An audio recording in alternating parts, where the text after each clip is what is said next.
thewellnesscouch.com, streaming wellness into your lives. This is Up for a Chat with Cindy O'Meara, Karen Smith, and Kim Morrison.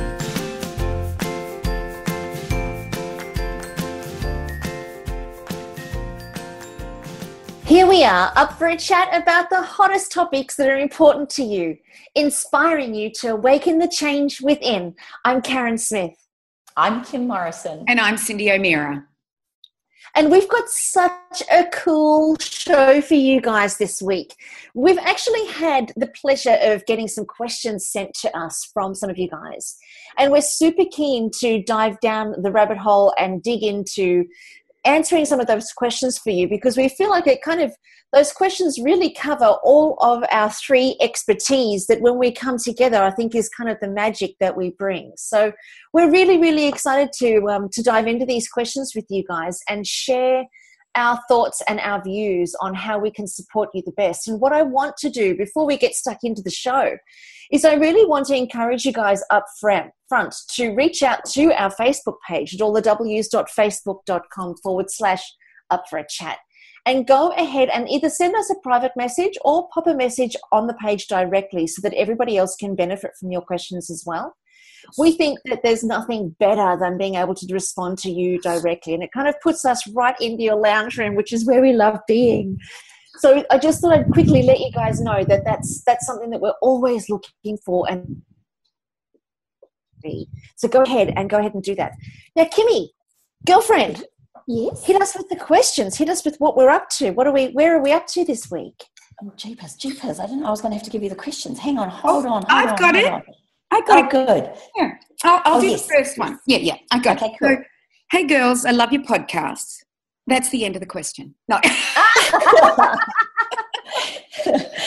good enough for me. Good enough for me. Happy with that. We're done.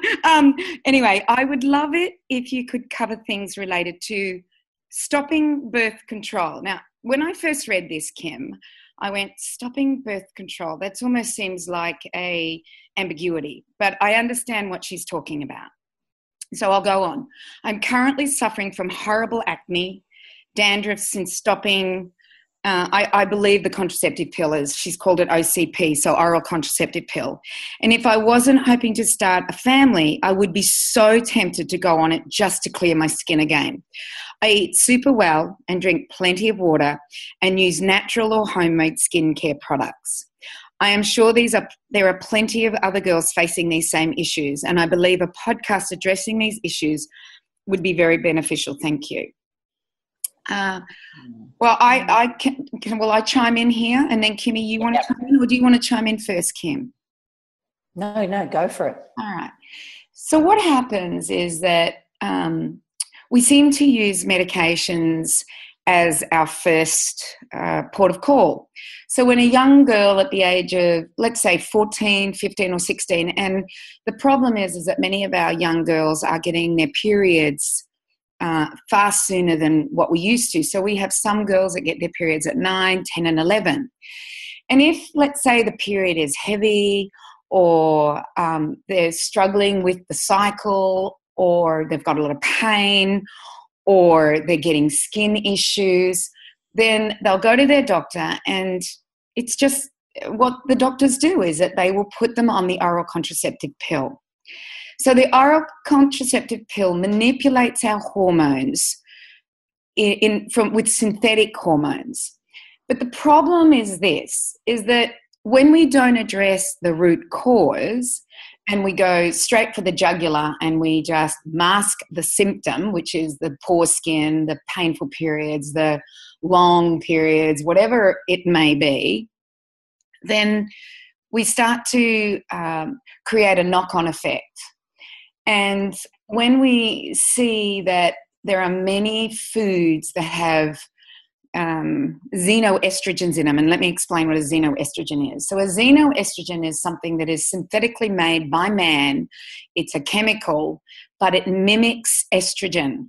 So we have these girls that are, and boys that have too much estrogen, The xenoestrogen, which is not the real estrogen, which is our human estrogen, blocks receptor sites and starts to cause health issues. And those health issues can range from skin issues to period problems to fertility to endocrine issues. And the endocrine system includes, the hypothalamus, the pituitary gland, the thyroid gland, the adrenals, the ovaries, the testes. So all of this system can be put out of whack, and it could only be one of it. So people are all talking about adrenal fatigue. They're talking about, Hashimoto's or Graves' disease, which is part of the thyroid. They're talking about infertility. So what happens is that these young women are put on the pill. There's a mass of xenoestrogens in our food supply, and one of them is DDT, which has never gotten out of our food supply. Glyphosate is known as a xenoestrogen as well, and we've done podcasts on glyphosate. There are 75,000 chemicals in the world that man has made that is in our water supply. People who take medications and pee into their toilets, that drug is peed out, goes into our sewage systems, then gets cycled back into our water systems. And then, if you're not drinking filtered water and you're drinking municipal water, then you're going to have these drugs going through the system.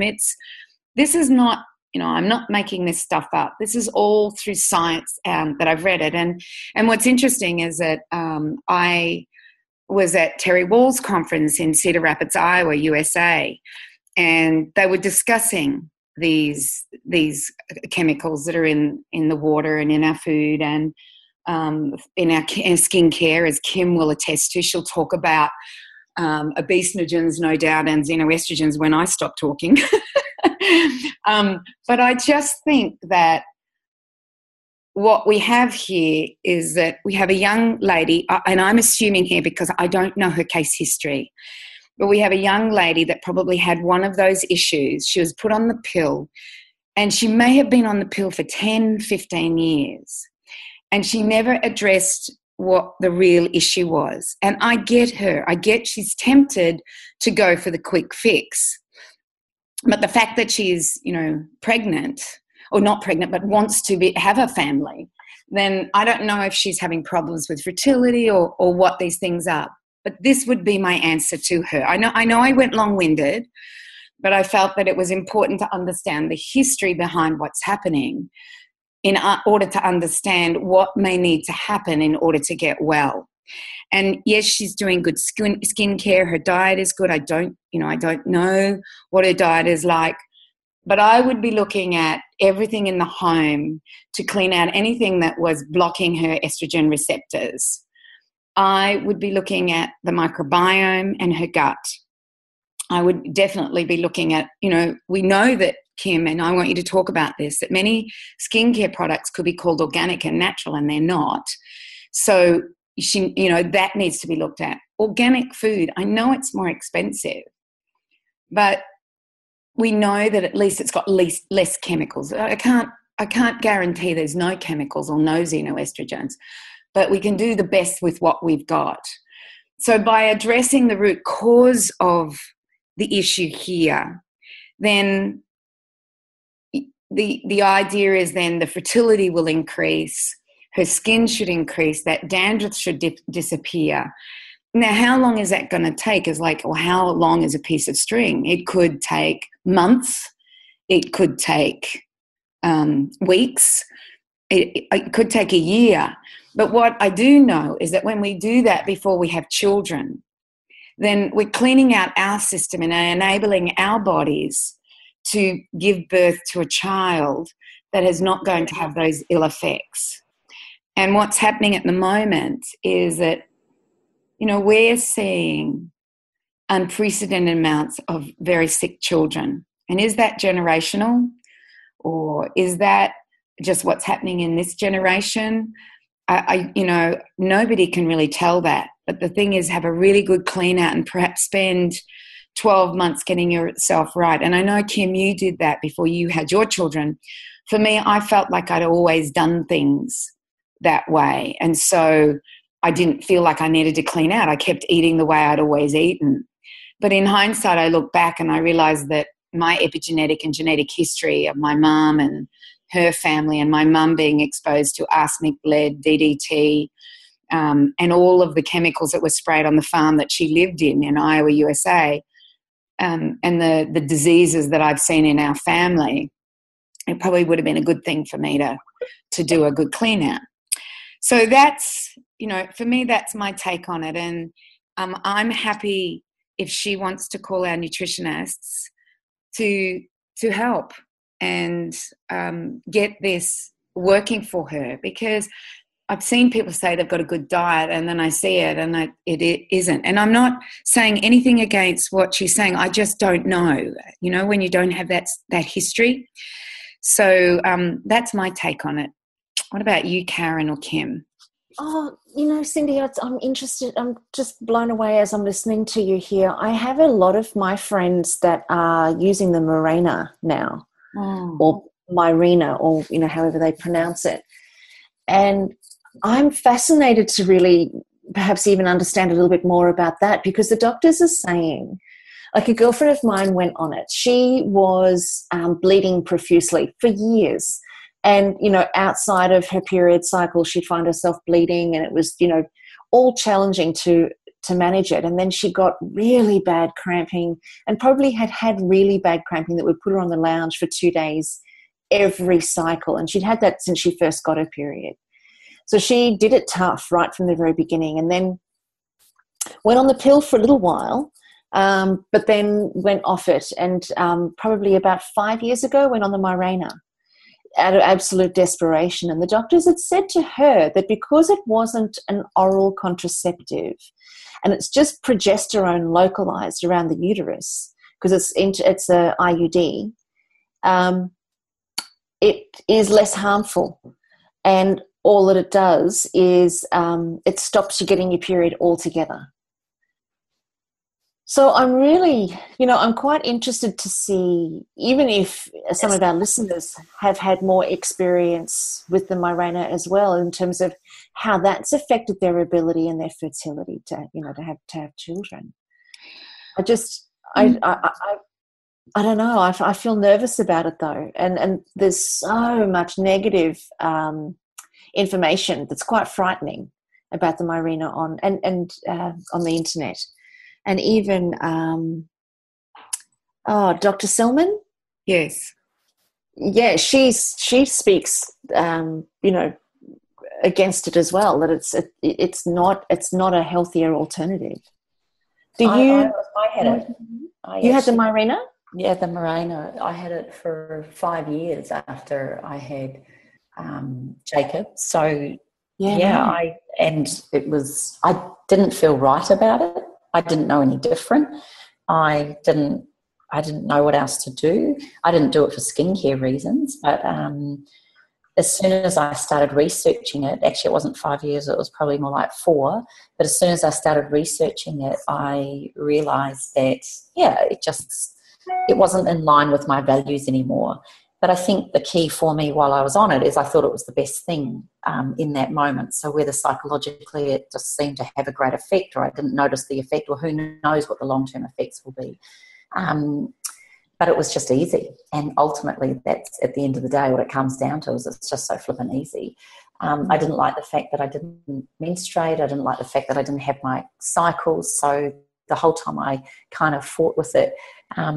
I just know that I've done a lot of healing since I came off it or had it taken out, and I don't know. I really don't know. I don't know what's the answer. People talk about all the chemicals that are on condoms. People talk about the pill. People talk about the diaphragm. Like, it's tough for women to actually, decide which is the best method of use. And those of us with teenage girls and boys, it's like, Cindy and I have talked about this before, but it seems to be that condoms are the easiest and probably the safest for ease, but also protecting from any STDs as well. So, look, I haven't got the answer. I'm not medical on it. All I know is I did it. Would I do it today? No, I wouldn't.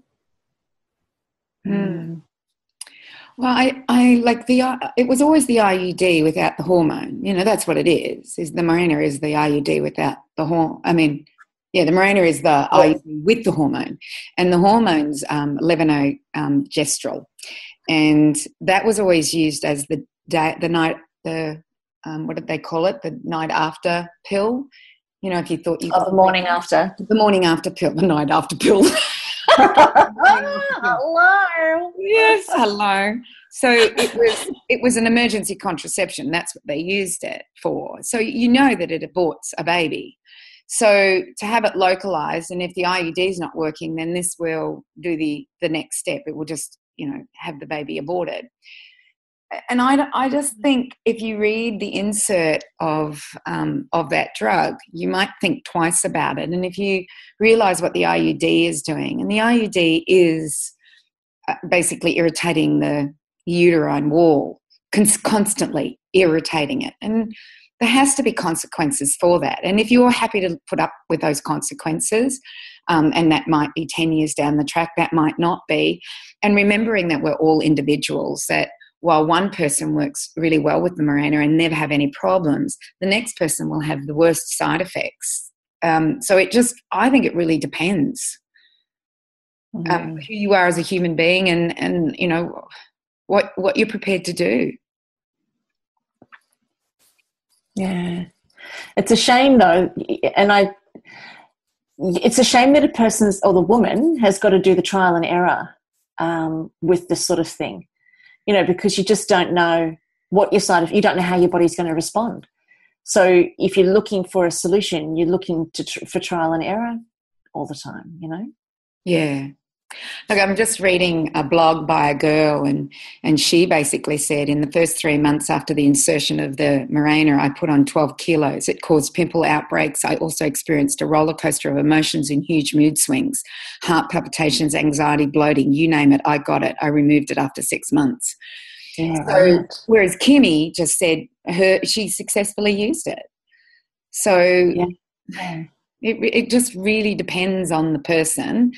And what we're learning, and one of the things that I learnt while I was at Terry Walls, as well as during our summit, Kim, and I say Kim because you weren't there, Karen. We missed you. That's all right. That's okay. At our nutrition summit, we had a really good talk about like genetics and epigenetics and what we can see in the genes, where some people will be able to, let's say coffee, some people will be able to use coffee very quickly. It doesn't cause palpitations or anxiety, because some people, when they drink coffee, have palpitations and anxiety. So for some people, they have the gene and that creates the enzyme that breaks down coffee really fast, and they can have 10 a day and it doesn't affect them.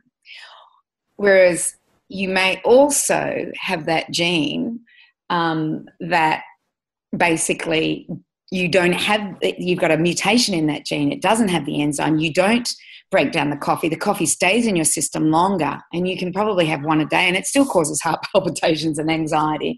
And for me, I can have one coffee, but if it's too strong, it drives me crazy for the next couple of hours. I have to be really careful which one I get. So we're starting to learn that there are different mutations and different alleles to our gene sequencing that produces enzymes that's able to perhaps break down certain hormones. And that's why, we have such imprecision medicine. It's not precision. It's just that what our doctors are told is if there's this problem, take this medication and all will be well. But what we're realising is that let's take a statin drug. A statin drug can be given to 25 people and only one person will benefit from it. That's the imprecisionness of our medicines. And that's why, one person says, oh, Mirena was the best thing I ever did, never had any consequences for it. And then you have this other woman who is saying, I put on 12 kilos, caused pimple outbreaks, and so on and so on. And I think we're going to get to where precision medicine is going to be targeting our genetic makeup and seeing what works and what doesn't work. so that we don't have these trials and errors that we're going to have to do. And I realise this is probably going off the topic for that young lady, but maybe that's what that young lady needs to do, is to have a look at her genetic makeup, and then from there figure out what's the best course of action for her health and what she needs to do. I think to keep it, if she didn't want to go that to that depth, I mean, acne is a pretty, it's an ugly thing. I know it's an awful thing to have. I've had it, and I know that it's a very frustrating thing to have. But there's even simpler things that you could do to start the process. Most acne has approximately, and this is just what I was taught, around an 8-week cycle.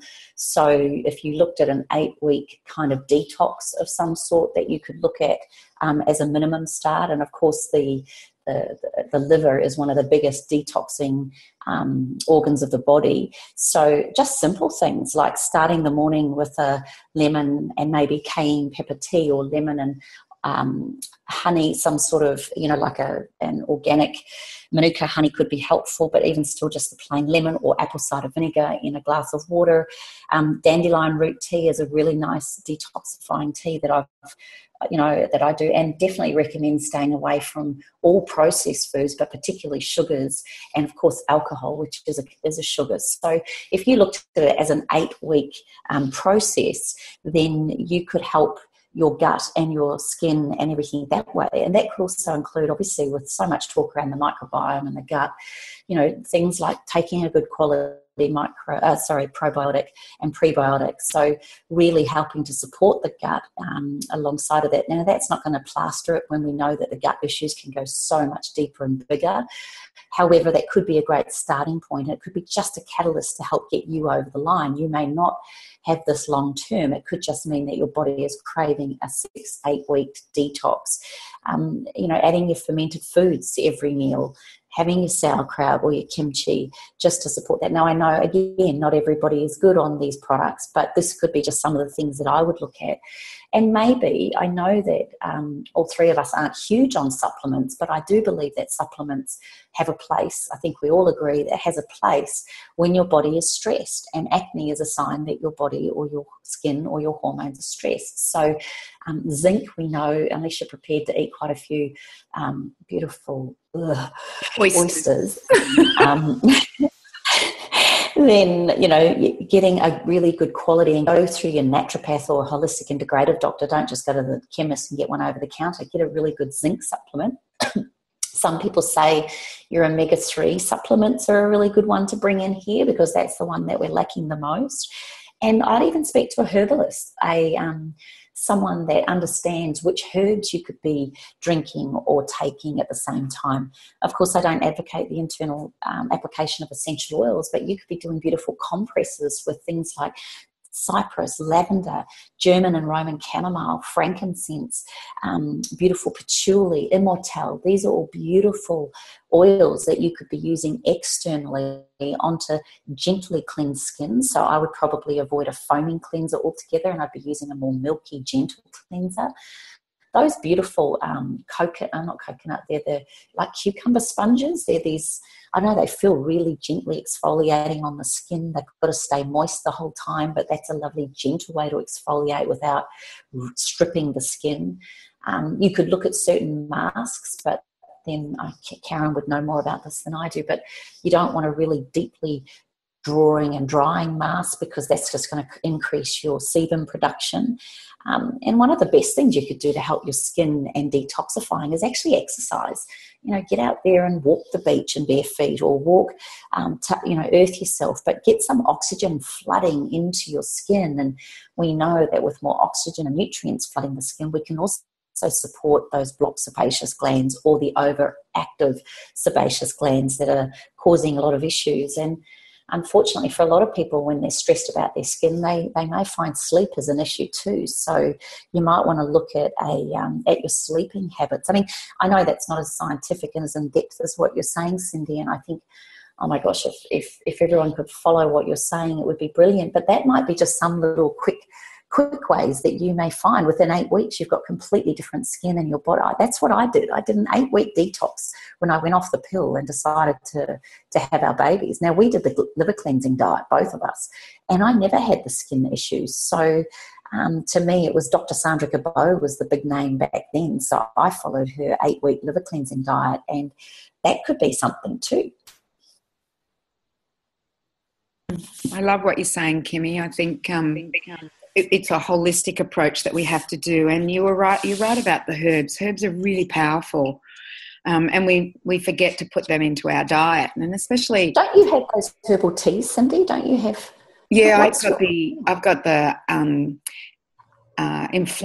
inflammation ease, which is formulated by scientists who have an amazing database of Chinese herbs and all the components of the Chinese herbs and how they target specific disease targets, put it that way. So we know that turmeric helps with inflammation, but we also know that Chinese herbs do too. And so by using them, we can decrease the inflammation. And it's something that you drink every day or you take every day, because we've ended up putting it in a powder form. So you can put it in with hot water and have it as a tea, or you can add it to like a salad dressing and put it on your salad, or you can add it to a date squish, or you can put it in a muesli, or put it on top of your porridge. So there's many ways that you can have it. You don't always have to have it as a tea.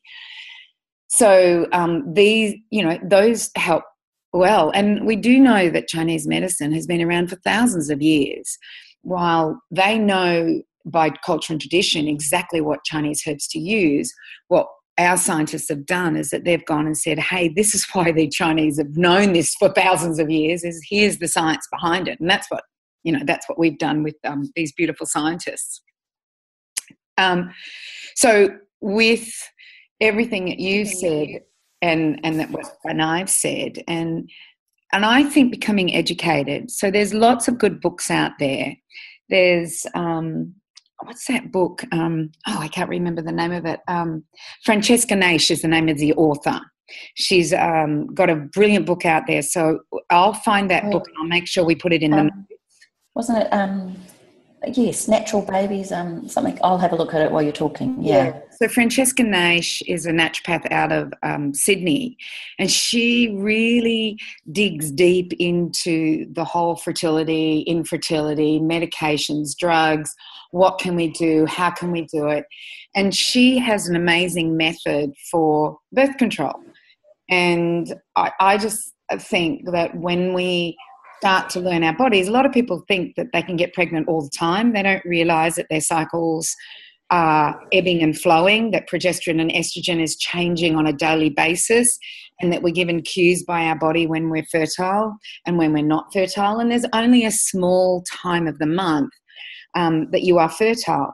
But Francesca Naish has noted, and I know everyone's going to find this really weird, but she has noted that on your birthday and where the moon was on your birthday, you can have a double ovulation in a month. And that's why I love her work, is she really digs deep. It's not just like the old rhythm method or the mucus method or the Billings method. She has actually really dug deep into how this works and has done research on it. So I would get her information. So Kim has texted me. I love it. I love how we communicate while we're doing this. So it's called The Natural Way to Get by Francesca Naish, and Naish being spelled Naish.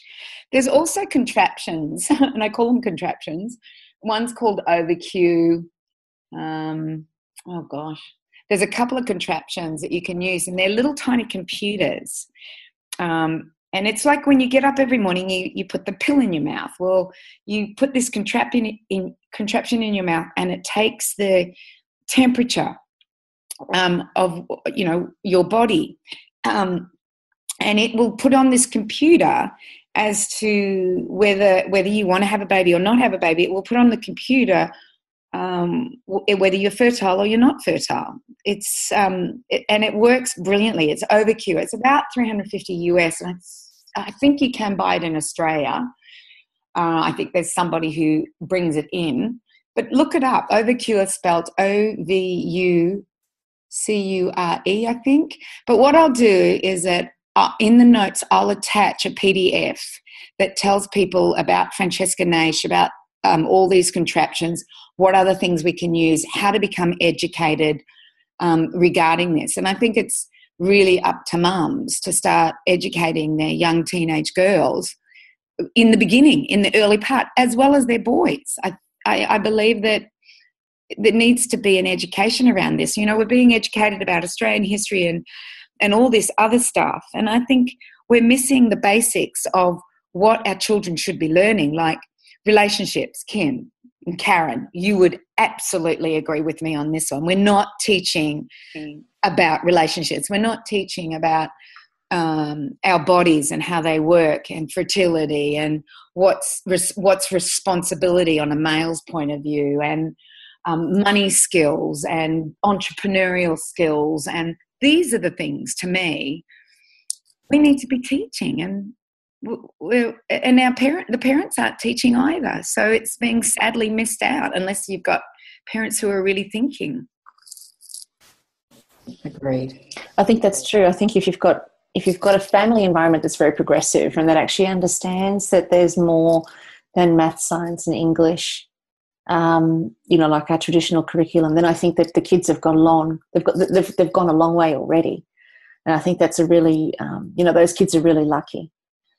I think for everybody else, and particularly for the young girl that we're talking about right now, I think, certainly the other side to consider too is to potentially ask a different kind of question.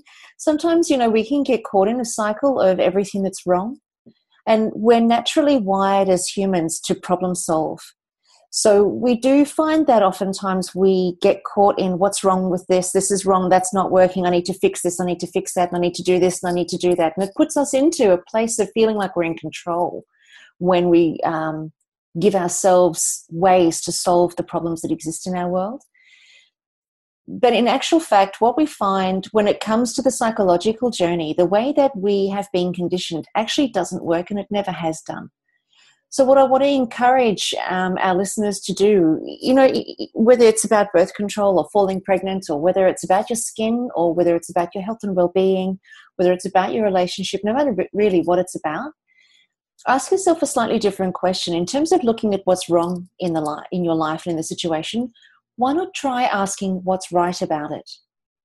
So when you ask the question about what's right about this, what's good about this, what's purposeful about this, what's perfect about this, it forces the brain to fry a little bit, because it's taking the brain down a path that it's not used to. And you begin to look for what's right and get into a place of acceptance. And it doesn't matter whether we're overweight or we're trying to fall pregnant. If we're in a state of resistance to our body mentally, what starts in the mind will always manifest in the body. So if we can find what's right about the situation, then it puts us into a place of acceptance of what's going on and what's happening in the body. And from acceptance, we can change. But from resistance, we can only create persistence. So I hope that hasn't confused anybody. But from a state of not liking what we've got, or resisting what we've got, or feeling negative about where we are, or hating what's happening to us, and, trust me, I totally get where you are, and it absolutely makes you human. But it certainly doesn't solve the problem.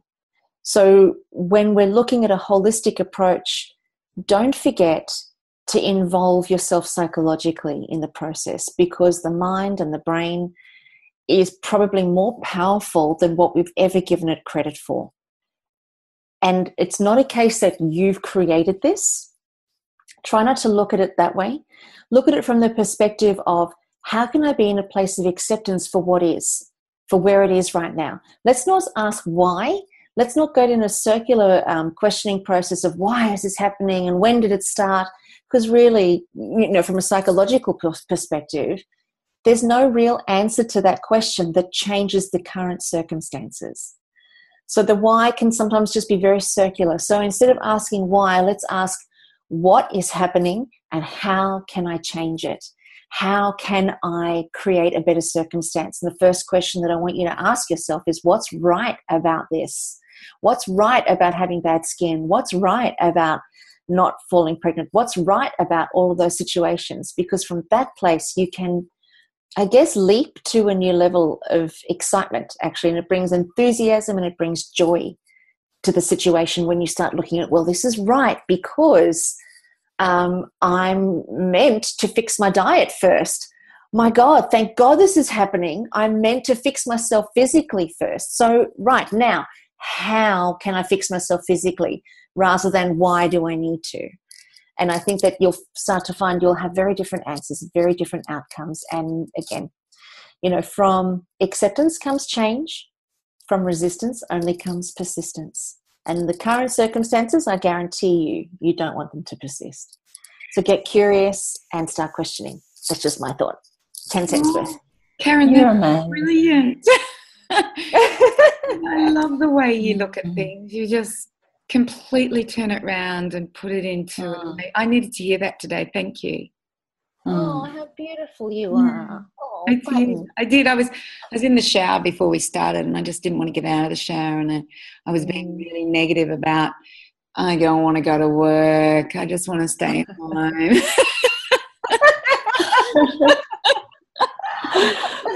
I hear you, sister. I hear you. So what's right about that? Well, staying home is what's right about that.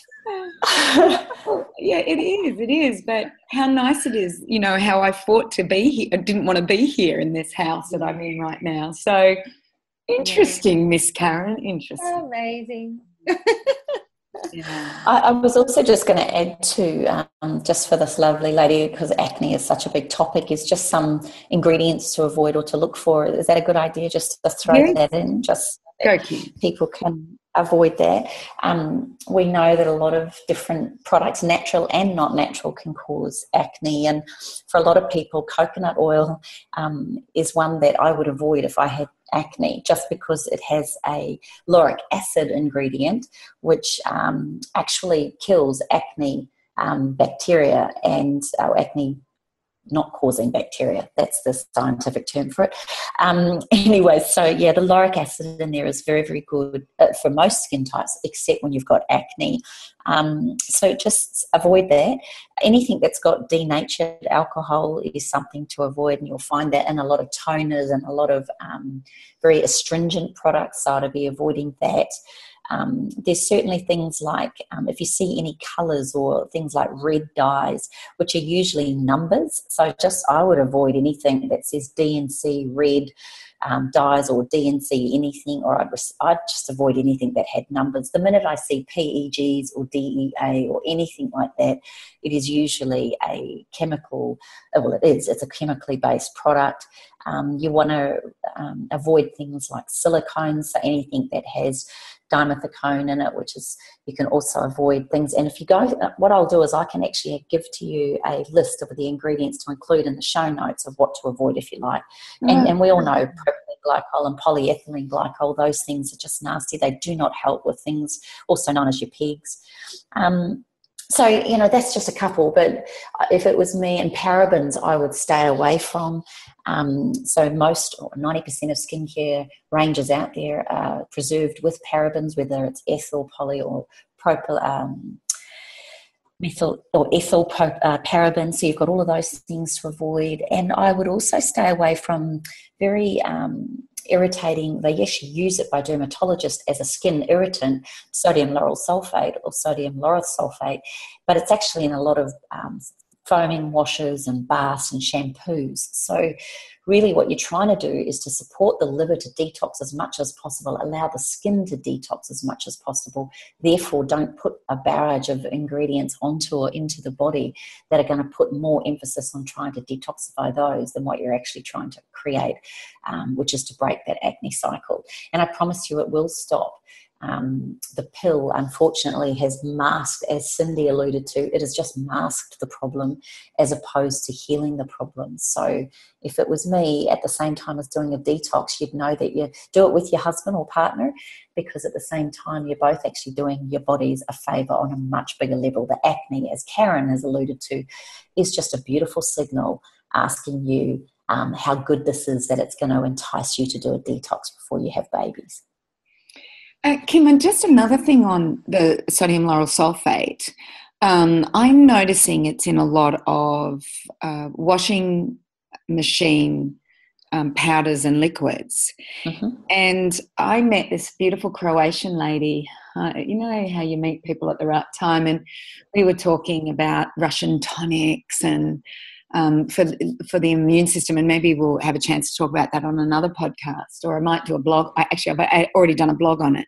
But anyway, what she was saying is that to rinse out all the soap out of your clothes, because remember that soap is going to stay in your towels, your sheets, your clothes, and then you sleep in them, you wear them, and you're wearing them constantly, is in the final rinse, instead of using a softener in where you put the softener, you put white vinegar. And it will pull out all the soaps out of your clothes, that white vinegar. And it's cheap. You know, you can buy a big bottle of it for 99 cents or something, and you just put it in the softening barrel of your washing machine, or in the final rinse, you just throw it in, and it will draw out that sodium lauryl sulfate if you haven't. Because I've even noticed it on Natural Ones, which blew me away when I started to read the ingredients, because we're becoming very interested in, you know, how are these soaps made and who's making them and who's calling them natural and what are the main ingredients, because they don't always put the main ingredients on the, on the list. Like they don't wines, wine, nobody knows what's in wines or how wines are processed and how many chemicals are used. And it's the same with our soaps that we wash our clothes with. So that's just that's a nice little tip from this beautiful Mila, a Croatian lady that I met. Oh, I love it. Beautiful. What's that, love? Do we want to, because the next question kind of touches on this too. Do we want to cover that too? Well, I'm looking at our time, and I think that this question, Kim, is going to take another podcast. But what I'd like to do is hint at what it's about, perhaps, and let's do that the next time we do question and answer. Let's have that ready to go, because I think her question is actually a question that's probably on many people's minds. So do you want me to just quickly chat about what that question's going to be like? Well, we can at the end, but Karen, you were going to say something. I think I interrupted you, my darling. Oh, no. I was actually just going to say I'm with Cindy on the time. I was just thinking I'm hoping that we've covered everything that we needed to cover on the podcast, because I know that we're skinny on time now. That was all. Yeah. But anyway, go ahead. Hint. Before you go there, though, and it's only because our beautiful listeners, we're only short on time, and they've probably very much noticed that it's getting more and more difficult to get the three of us together, and it's been a struggle at times. So we hope that you're all patient enough to know that we will do our absolute best every week to come to you, the three of us. Otherwise, sometimes we have individual interviews that we love to share, or sometimes it's just the two of us.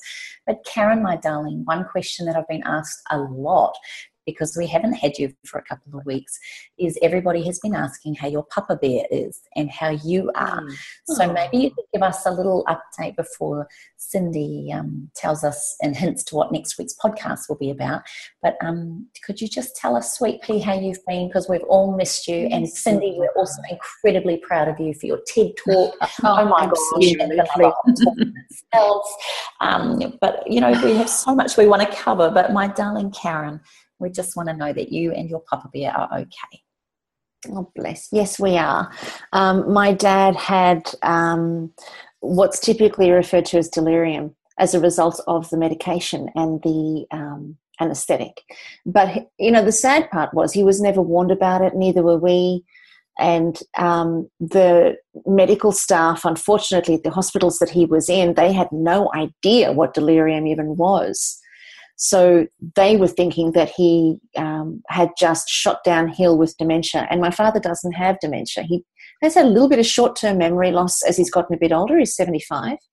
But certainly not to the extent that it's ever been diagnosed as dementia, and he has been tested. So it was very scary for us. What he went for was a knee replacement, and landed up being all about his mental condition. So he's just gone home after an extended stay in hospital. He went home 2 weeks ago. He's not great, but he's definitely better. And my sister just spent the weekend with him, and she said, oh my God, she said he is like 100% better than what he was. So it's all looking very positive. So thank you, everybody, for all of your love, your concern, and your messages. I was absolutely overwhelmed with love and messages. So thank you. Good to hear, Karen. Really good to hear. Yeah. Tell me about it. You'll probably get better and better. Yeah. And God, he's got you, little Buffy. Oh, little Buffy. He never forgot my name, that's for sure. Can you give him squeezes from us? Oh, we will. Absolutely, I will. And I did tell him that everybody was sending their love.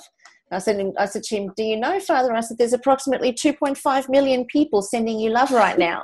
And I think in his delirium, he didn't quite understand what I was saying, but I'll make sure that I let him know again. Wonderful.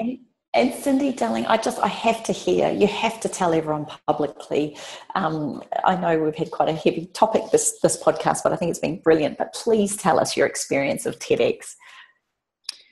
Nerve-wracking, to say the least. But overall, I met some amazing people doing amazing things. Only 2 spoke on health out of the whole 35 speakers. I learnt how to say my message in 10 minutes, if anybody can believe that. But I did my message in 10 minutes. And Ajit, who put it all on, Ajit George in Wilmington, in Delaware, which is near Philadelphia, what an amazing host, what an amazing man, what an amazing energy. He's retired, and he basically does a TEDx every month. Whether it be for women, whether it be just a general one, he has a special theme.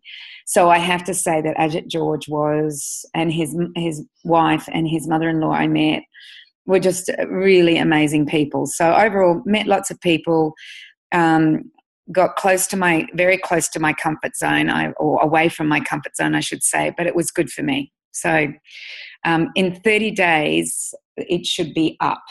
So I'll let everybody know when it's up and they can watch it. And I know that, I don't know if you've seen it, Karen, but I know Kim's watched it, and her and Ruth both said she's nervous. Of course I was nervous. Oh, well, where can I see it? I don't know if you can see it anymore, but you will see it when they put it up on the TEDx stage. Yeah, right. Because I did watched go looking it for live, it, but I couldn't find it. We watched it live. She was brilliant. And then I was texting Ruth going, oh, she's nervous. Oh my gosh, she's nervous. Which of course you would. I don't know how many people are watching, but my gosh. I know. It was really scary, because you've got 10 minutes to say everything. You have to say it succinctly. You can't hesitate. You can't make a mistake. You can't forget what you're saying. You only have one time to do it, and that's it. And you're going to the world with a message that I felt was important, and so I didn't want to muff it up. And I stuttered on one thing. I said 5 instead of 4, and it was about the patents of glyphosate. I've never said 5 before. How the hell did I say 5? And then that threw me, and I lost a word, because when your reptilian brain comes in, when you're on fight or flight, the good words don't come through. But anyway. I'm sure you just absolutely nailed it. She so did, Kaz. She so did. I can't imagine there ever being a situation where you don't nail it, Cindy. You've probably just been very hard on yourself, my love. Maybe I am, but we'll see. We'll see when it comes out. I haven't seen it yet, Karen, so you're as blind as me at the moment. It's only Kimmy and yeah. All right, let's talk about what we're going to talk about next week, because I actually believe it's a really important question. And there's a big preamble which I'm not going to talk about. We will talk about that in the beginning, the preamble of why she feels the way she feels, this beautiful lady or young woman. She says, I think the hardest thing for me, and here I come to my question, and which you may be able to help me with, is that I have really lost confidence in my beliefs around food and health. Because I lost the baby at a time when I felt the healthiest I had ever felt, so confident in my convictions around health, I now feel embarrassed and like a fraud still, believing in it when, despite focusing on health so much, my body failed to do such a basic primal thing, carry a baby. I know it's not my fault, but there is now some sort of barrier to getting back to fully trusting it again. That's a huge one. And, you know, I know there's going to be some mind in there, Karen, and how she's... Sure. But I also want to really explain a lot of things about health. You know, we all think, oh, well, let's do this and we'll get better and we'll feel like this. But it's not always as it seems. And my TED talk talked about that. I actually, you know, said despite doing everything right, I still had issues. But then I had epigenetics and genetics that were playing a big role in that. And so, yeah, we will discuss that. And Kim, you'll have some wonderful things, I would say, to say about that. It's a very confusing time out there. Yeah, I think it's excellent. So it'll be a good topic and a good conversation. Absolutely. I reckon we come up with a new name for a phobia around eating and, you know, not knowing what the heck to eat. There must be something. If we've got, what's that? Orthorexia nervosa. Yeah. That's it. So there must be something around what the hell do I eat? No, sir. There must be something. Yeah. Yeah. So I think it'll be a great conversation and I look forward to it, actually. I look forward to it next week. Oh, love it. It'll be a fabulous podcast. Yes. Yeah. Well, I think that brings us to the end then of today's podcast. So thank you, girls, and thank you to all of our listeners for tuning in. So you can post your comments and your questions at allthews.facebook.com/up-for-a-chat, or you can also go to allthews.thewellnesscouch.com/up-for-a-chat and post your comments and your questions there. And remember what I mentioned earlier when we first signed on to today's podcast. If you've got anything that you'd like us to talk about or any questions that you'd like to shoot through, now's the time to do it. So go to a Facebook page, send a private message or pop a note on the page right there on the thread and we'll get back to you guys. So it's a lovely way for us to stay very much connected to you. We really enjoy being able to answer your questions personally. So thank you, everybody, for joining us. We're going to see you here, same time, same station, next week on Up for a Chat, where you get to become part of the ripple effect that's changing the world. And we are so going to see you on the ride. Bye for now, everybody. This has been a production of TheWellnessCouch.com. Check us out on Facebook and join in the conversation on Facebook.com/TheWellnessCouch. Subscribe to each show on iTunes and check us out on Twitter. The Wellness Couch, streaming wellness into your lives. Whilst the Wellness Couch presenter endeavor to provide accurate and helpful information to their listeners, these podcasts cannot take into account individual circumstances and are not intended to be a substitute for health and medical advice from a qualified health professional. You should always seek the advice of a qualified health professional before acting on any of the information provided by any of the Wellness Couch podcasts.